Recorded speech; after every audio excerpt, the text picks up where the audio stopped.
به پرشین لیگال آکادمی خوش اومدید. در این قسمت میخوام یکی از مهمترین و تاثیرگذارترین پرونده‌های حقوقی قرن 20 رو بررسی کنیم. پرونده‌ای که باعث پایان رسمی تبعیض نژادی در مدارس دولتی آمریکا شد. پرونده معروف براون علیه هیئت آموزش در سال 1954. با من همراه باشین تا ببینیم چطور یک رأی قضایی تاریخ را عوض کرد.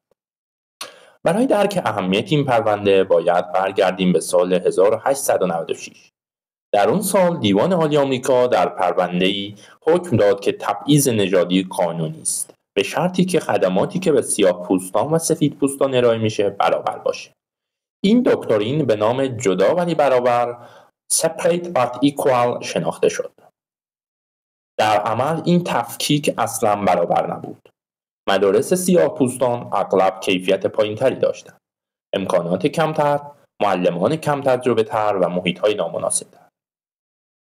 اما بریم ببینیم که ماجرای پرونده چطور تشکیل شد. در دهه 1950 یک مرد آفریقایی تبار به نام آلیور براون میخواست دخترش رو در مدرسه‌ای نزدیک محل زندگیش ثبت نام کنه. اما چون اون مدرسه فقط برای سفیدپوستان بود، از ثبت نام دخترش جلوگیری شد.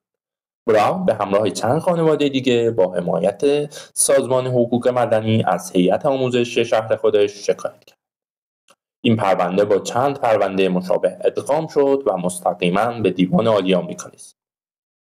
در تاریخ 1954 دیوان عالی آمریکا به اتفاق آرا رأی داد که تفکیک نژادی در مدارس عمومی ناقص اصل حمایت برابر در متمم 14 قانون اساسی آمریکاست.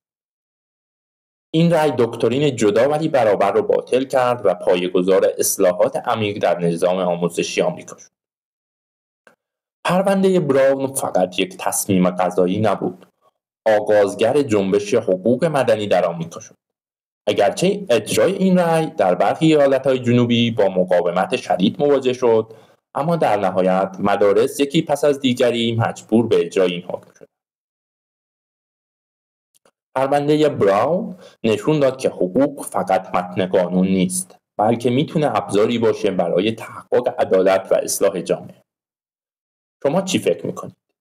نظرتون رو تو کامنت ها بنویسید و اگه از این ویدیو خوشتون اومد لایک و سابسکرایب یادتون نره. تا ویدیوی بعدی بدرود.